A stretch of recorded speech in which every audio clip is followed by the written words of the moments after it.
Welcome to my class.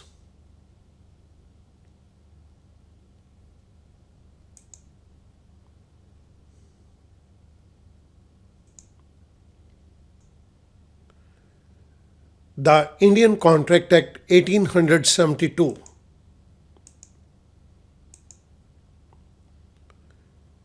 Void contract.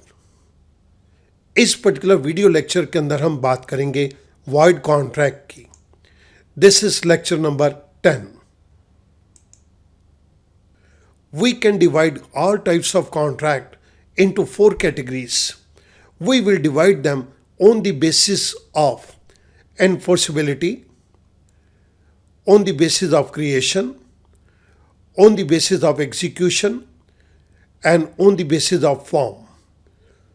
These are the four different broad categories. और इन सभी categories के अंदर कुछ डिफरेंट तरह के एग्रीमेंट्स और कॉन्ट्रैक्ट आएंगे। The first one is on the basis of enforceability. In the case of enforceability, we have number of agreements and contracts. The first one valid contract, second void contract, third voidable contract, the fourth one void agreement, the fifth one illegal agreement, and the unenforceable contract. In the second category, that is based on mode of creation, the first one is express contract, the second one is implied contract, and the third one is constructive or quasi contract. The third category, that is on the basis of execution, we have four types of contract. The first one is executed contract, the second is executory contract, the third one is unilateral contract, and the fourth one is bilateral contract. And the last one is, that is the fourth number, on the basis of form of contract. In this case, we have two types of contract. The first one is formal contract and the second one is simple contract. इस particular video lecture के अंदर हम बात करेंगे void contract की। आइएगा शुरुआत करते हैं with void contract. Literally the word void means not binding in law. Void को हम हिंदी में नाम देते हैं व्यर्थ या बेकार।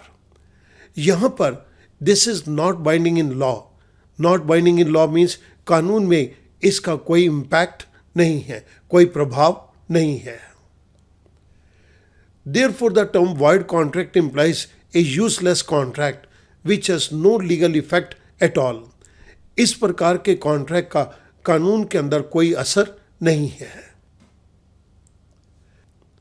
According to section 2J, a contract which ceases to be enforceable by law becomes void when it ceases to be enforceable. Student इस लाइन को बहुत ध्यान से समझेंगे। इट मीन्स एक पॉइंट ऑफ टाइम के ऊपर ये वाला कॉन्ट्रैक्ट एनफोर्सेबल था, लेकिन कुछ ऐसा हुआ कि ये बाद में एनफोर्सेबल नहीं रहा। एक पॉइंट ऑफ टाइम के ऊपर ये लागू करने योग्य था और ये लागू हो सकता था, लेकिन इसको लागू करने से रोक दिया गया। इट मीन्स ये स्टार्टिंग से ही बिल्कुल बेकार नहीं था। From the definition given above, we can infer that a void contract is not void from its inception. ऊपर दी गई डेफिनेशन से हमें ये बात क्लियर हो जाती है कि एक void contract स्टार्टिंग से ही void नहीं है। It is valid and binding on the parties when originally entered, but after its formation it becomes invalid because of certain reasons.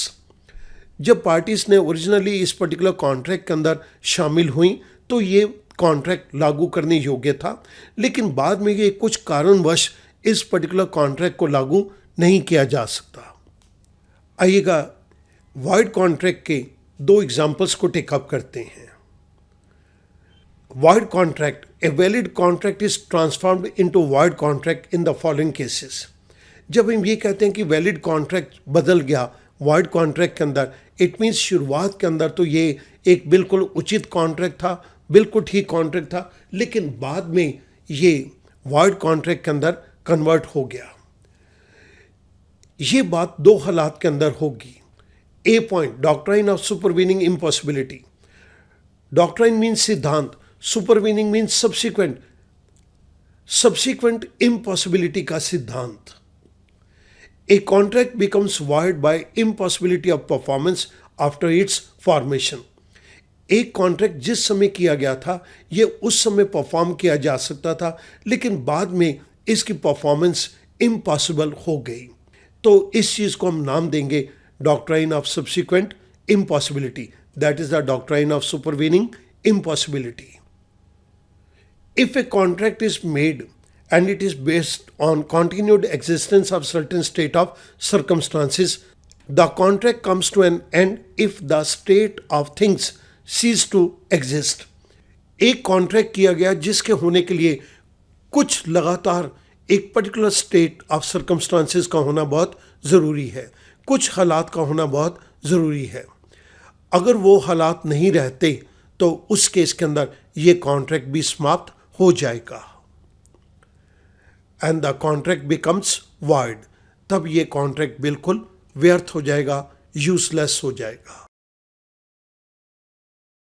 Mister A miss B को propose करता है and he says I want to marry you, will you marry me? मैं तुमसे शादी करना चाहता हूं, क्या तुम मुझसे शादी करोगी? मिस बी ने जवाब दिया मैं तुम्हारे साथ मैरिज करने के लिए तैयार हूं।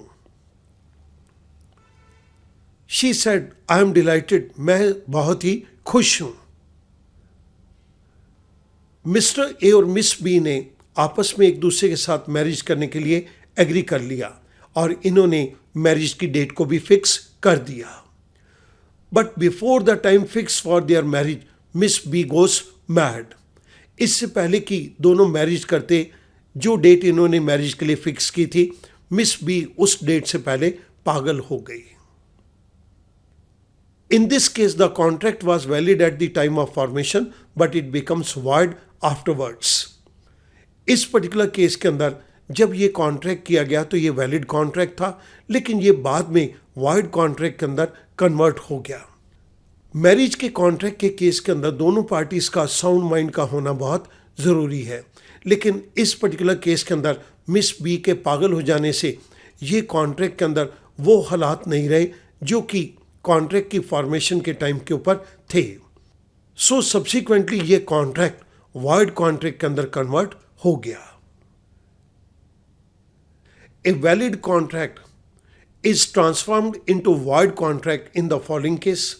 The second point is subsequently becoming illegal. Mr. S is a seller.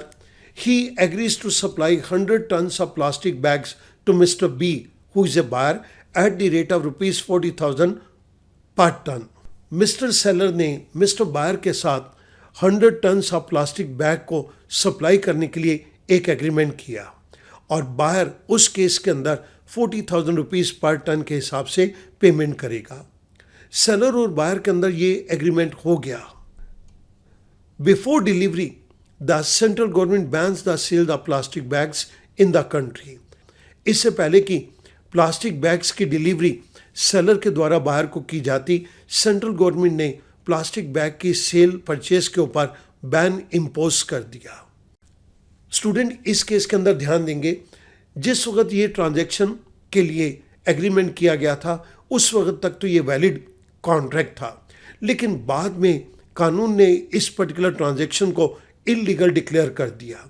जैसे ये ट्रांजैक्शन इलीगल डिक्लेयर हुई, ये वैलिड कॉन्ट्रैक्ट वॉइड कॉन्ट्रैक्ट के अंदर कन्वर्ट हो गया। The contract between mister S and mister B becomes void. Now let us summarize. An agreement may be enforceable at the time when it was made, but later on, due to certain reasons, it may become void and unenforceable. In contract को जब हमने किया उस समय तो ये valid थे और ये लागू किए जा सकते थे, लेकिन बाद में हालात चेंज हो जाने के कारण अब इनको लागू नहीं किया जा सकता और ये बेकार के कॉन्ट्रैक्ट्स बन गए, तो हमने इनको नाम दे दिया void contracts. Such agreements are termed as void contracts. Student, मैं उम्मीद करता हूं कि ये void contract अब आपके लिए बहुत आसान हो जाएगा। Thank you very much.